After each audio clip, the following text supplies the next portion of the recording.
మొదటిగా తండ్రి అయిన దేవునికి, కుమారుడైన యేసుక్రీస్తు ప్రభువారికి నా హృదయపూర్వకమైన వందనాలు చెల్లిస్తున్నాను.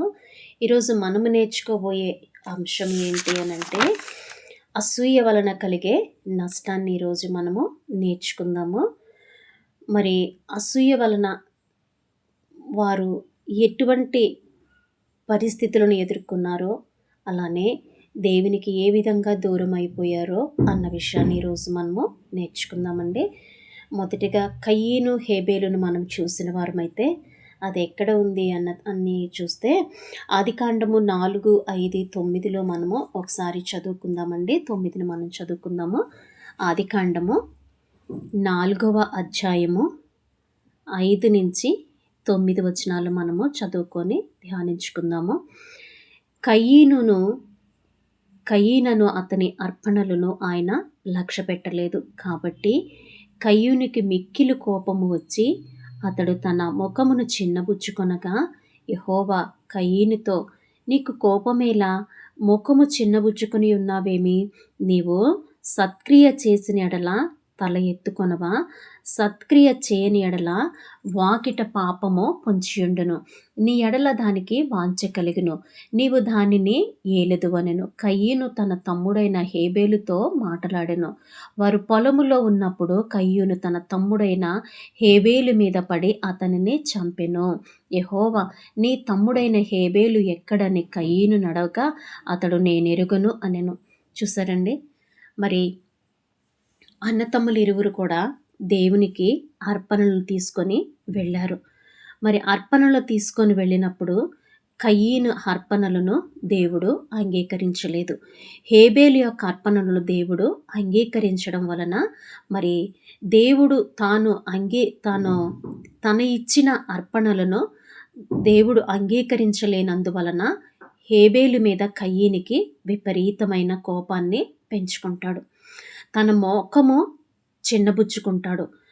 అప్పుడు మరి దేవుడు, నీ కోపం ఎందుకు, నువ్వు ఎందుకు కోప్పడుతున్నావు? నీ ముఖాన్ని ఎందుకు చిన్నపుచ్చుకున్నావు అని దేవుడు కయ్యూనుతో అడుగుతున్నట్లుగా మనకి ఇక్కడ కనబడుతుంది.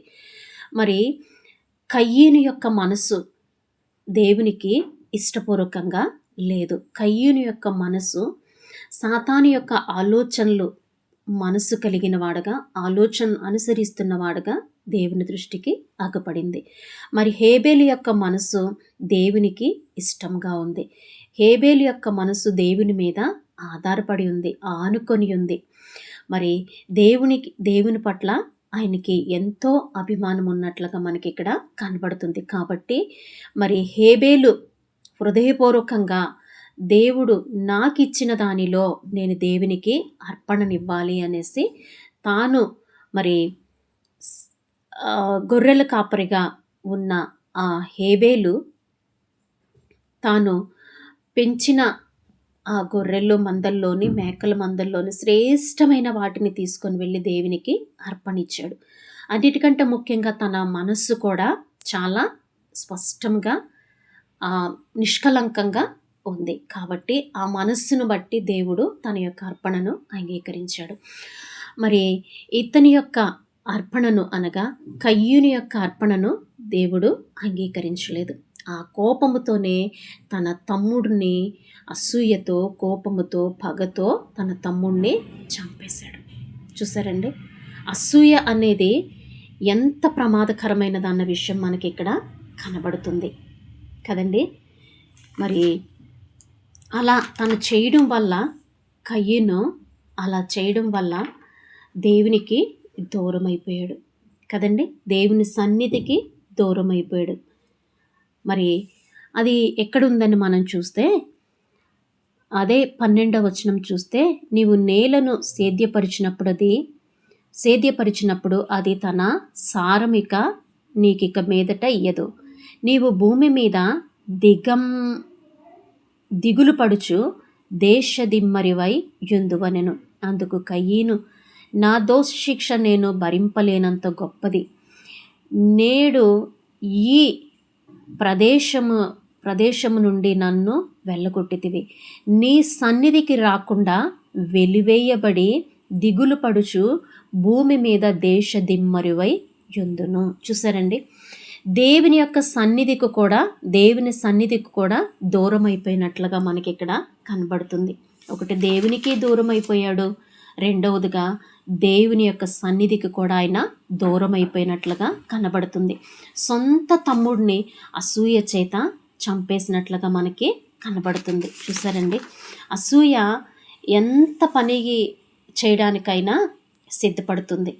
కోపము అనేది అంత మహాభయంకరమైనదండి. కోపపడవచ్చు, కానీ పాపము చేసే స్థితిలో మనము ఉండకూడదు. మరి రెండో వ్యక్తిని మనం చూసుకున్నట్లయితే యోషేపుని మనం చూస్తే, మరి యోషేపు అన్నలు కూడా అసూయ చేత మరి ఆయనని గోతులో వేసేశారు కదండి. అతన్ని ఐగుప్తు దేశానికి అమ్మేశారు. మరి ఆ విషయం మనకి ఎక్కడ కనబడుతుంది అని అంటే, ఒకసారి చదువుకుందామండి. ఆదికాండము 37వ అధ్యాయము మరి 4, 5, 8, 11, 18 ఒకసారి చదువుతాను, మీరు ఒకసారి వినండి. అతని సహోదరులు తన తండ్రి అతనిని తమ అందరికంటే ఎక్కువగా ప్రేమించుట చూచినప్పుడు వారు అతని మీద పగబట్టిరే. చూసారండి, వారందరికంటే ఎక్కువగా యోషేపును తన తండ్రి ప్రేమిస్తున్నాడన్న పగ చేత, కోపము చేత తన తమ్ముడు మీద పగపట్టారు. ఎందుకంటే మరి యోషేపుకు తల్లి లేనందువలన తన తండ్రి ఎక్కువగా వారిని ప్రేమించాడు, యోషేపుని అలానే బెన్యామీన్ని. కాబట్టి ఆ ప్రేమ చూపిస్తున్న తండ్రి మీద ఏమీ చేయలేక తన సహోదరుడైన తమ్ముడిని చంపాలి అని, తనని ఎలా అయినప్పుడు కూడా కడముట్టించాలని తన సహోదరులు అనుకున్నారు. మరి ఆయన చూపిస్తున్న ప్రేమను బట్టి వీళ్ళు పగబట్టారు. అంతమాత్రమే కాదండి, మరి 5లో కూడా మనం చూస్తే, యోషేపు ఒక కల కని తన సహోదరులతో అది తెలియచెప్పగా వారు అతని మీద మరీ పగబట్టిరి. చూసారండి, మొదటిగా అతన్ని తండ్రి ప్రేమిస్తున్నాడని పగబట్టారు. రెండవదిగా తన కనిన కళ తన సహోదరులకి చెప్పినప్పుడు ఆ కళను బట్టి కూడా తన తమ్ముడు మీద పగపట్టినట్టుగా కనబడుతుంది. మరి మూడవసారిగా చూస్తే 8లో మనం చూస్తే, అందుకు అతని సహోదరులు, నీవు నిశ్చయముగా మమ్మల్ని నేలుదువా, మా మీద నీవు అధికారి వగుదువా అని అతనితో చెప్పి అతని కలలను బట్టి అతని మాటలను బట్టి అతని మీద మరింత పగబట్టిరి. చూసారండి, మరి 11లో కూడా మనం చూస్తే, అతని సహోదరులు అతని యందు అసూయ పడిరి. ఈ అసూయ పడడం వల్లనే అతన్ని చంపడానికి కారణమైందండి. ఎందుకనంటే ఇలా జరగడానికి గల కారణము దేవుని యొక్క ప్రణాళిక కూడా ఉంది. దేవుని యొక్క ప్రణాళిక ద్వారానే యోషేపు జీవితము ఆ విధంగా ఉన్నట్లుగా మనకి గ్రంథము తెలియజేస్తుంది. మరి ఇంకొకటి మనం చూసినట్లయితే 18, అతడు దగ్గరికి రాక మునుపు వారు దూరము నుండి అతన్ని చూచి అతన్ని చంపుటకు దురాలోచన చేసిరి. చూసారండి, చివరికి అతన్ని చంపాలనుకొని అతన్ని ఏ విధంగానైనప్పుడు కూడా మన నుండి దూరం చేయాలి, తండ్రికి దూరం చేయాలి అన్న ఆలోచన చేత ఆ విధంగా వారు చేసినట్లుగా మనకి ఇక్కడ గ్రంథము తెలియజేస్తుంది. మరి ఈ విధంగా వాళ్ళు చేయడానికి గల కారణము ఏంటనంటే, మొదటిగా తన తండ్రి తనను ప్రేమించడం వలన, రెండవది తన కనిన కలలను బట్టి, మరి మా తల్లిదండ్రులు మేమందరం కూడా నీకు సాగిలపడాలా, నీకు నమస్కరించాలా, నీవు మమ్మల్ని ఏలుతావా అన్న దాని మీద వాళ్ళు అతన్ని పగపట్టి అసూయపడి చివరికి అతన్ని చంపాలనుకున్నారు.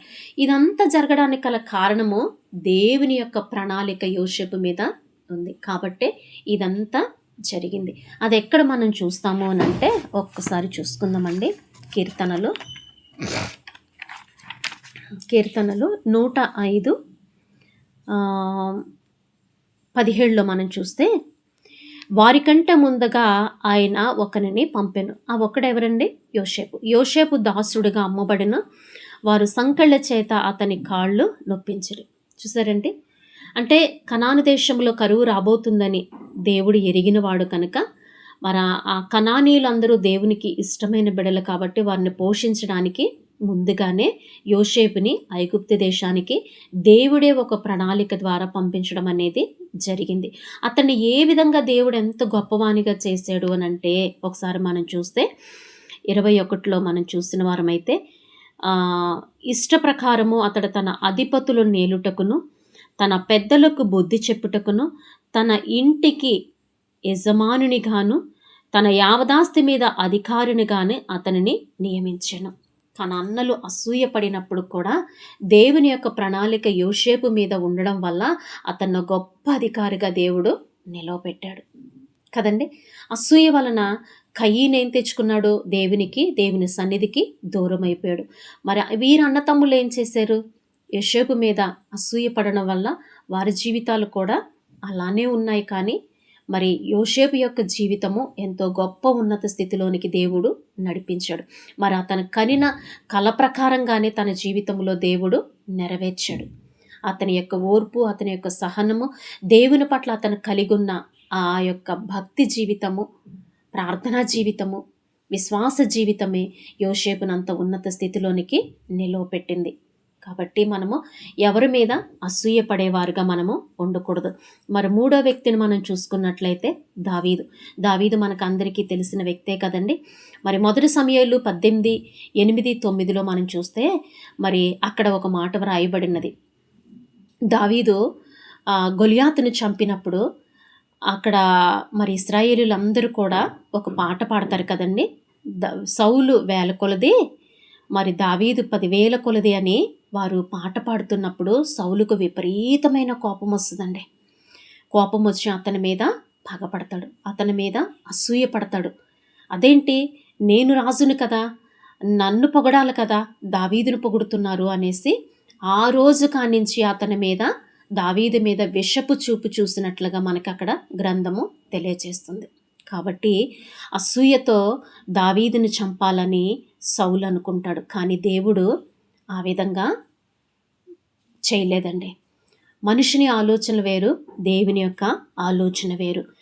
ఏ ఈటతో అయితే దావీదుని చంపాలి అని సౌలు అనుకుంటాడో అదే ఈట తీసుకొని తన పొడుచుకొని తానే చనిపోయినట్లుగా మనకి గ్రంథము తెలియచేస్తుంది కదండి.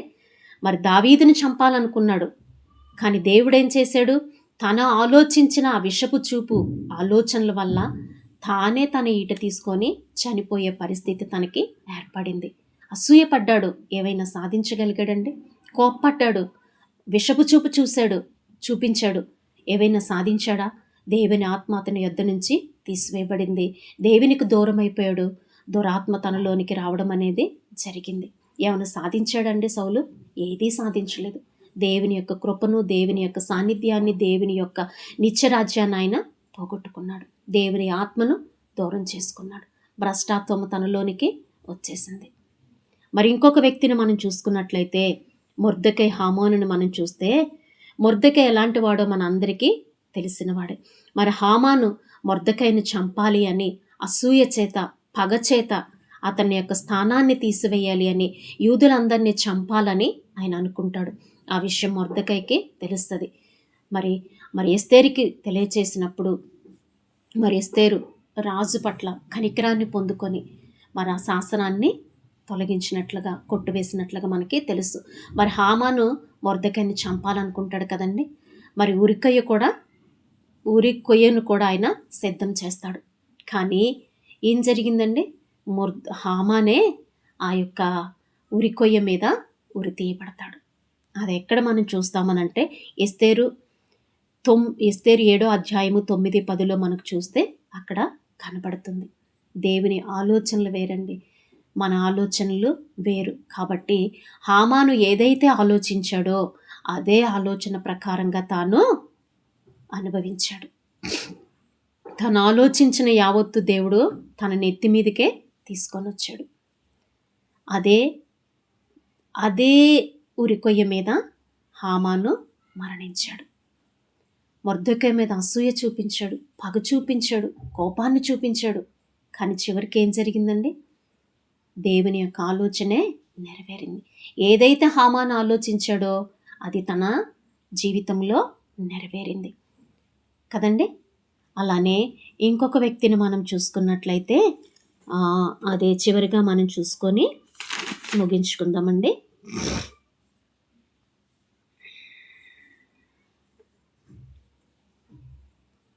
మరి వీరందరూ కూడా మరి దేవుని దృష్టికి దూరం అయిపోయినట్లుగా మనకి కనపడుతుంది.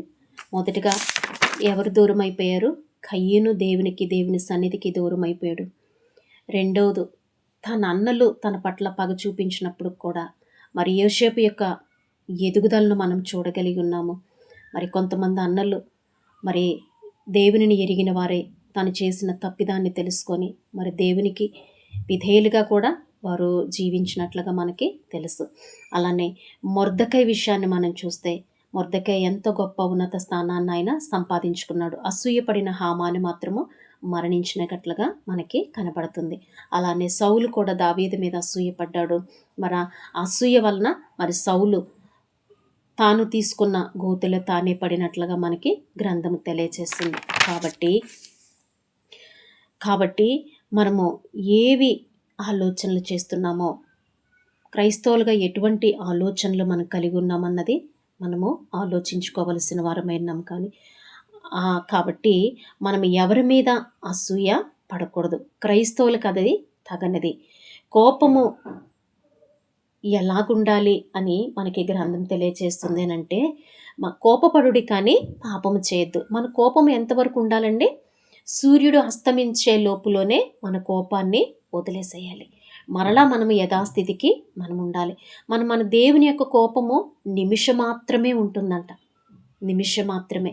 నిజంగా దేవుడు మనల్ని కోపగించుకున్నట్లయితే మనం బ్రతకగలమండి? మనము బ్రతకలేము. కాబట్టి మన కోపము మాత్రము సూర్యుడు అస్తమించే లోపులోనే మన యొక్క కోపాన్ని వదులుకోవాలి. గ్రంథం మనకేం సెలవిస్తుంది? కోపపడుడు కానీ పాపము చెయ్యకుడి అని గ్రంథం మనకి సెలవిస్తుంది. దేవుని కోపము నిమిషం మాత్రమే ఉంటుంది. కానీ మనము కూడా దేవుడు ఎలా అయితే మనల్ని క్షమిస్తూ భరిస్తూ సహిస్తున్నాడో, మరి మనకి ఉన్న శత్రువులు అనేవారు క్రైస్తవులకి ఎవరూ ఉండరు. కానీ మన కుటుంబంలో ఉండే వాళ్ళ మీద మనం ఏమన్నా చిన్న చిన్న విషయాల్లో మనస్పర్ధల నుంచి కోపగించుకున్నా, మరి పగబట్టేంత స్థితిలో, అసూయపడే స్థితిలో, వారి మీద పగ తీర్చుకునే స్థితిలో మనము ఉండేవారుగా ఉండకూడదు. దేవుని చిత్తానికి అప్పగించి వారి గురించి కూడా ప్రార్థన చేసే గొప్ప మనసు కలిగి మనము ఉండాలి.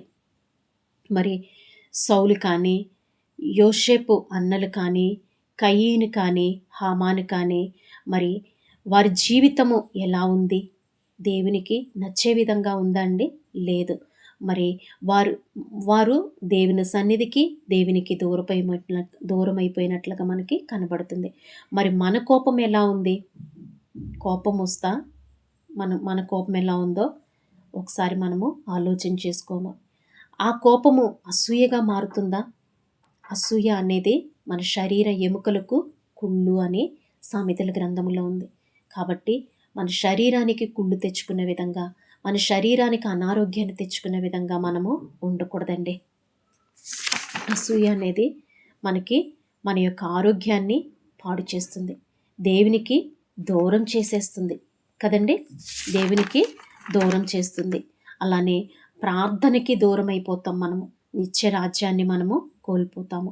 సాతానుకి సిద్ధపరిచిన ఆ నిత్య నరకాగ్నికి మనము వెళ్ళిపోతాము కదండి.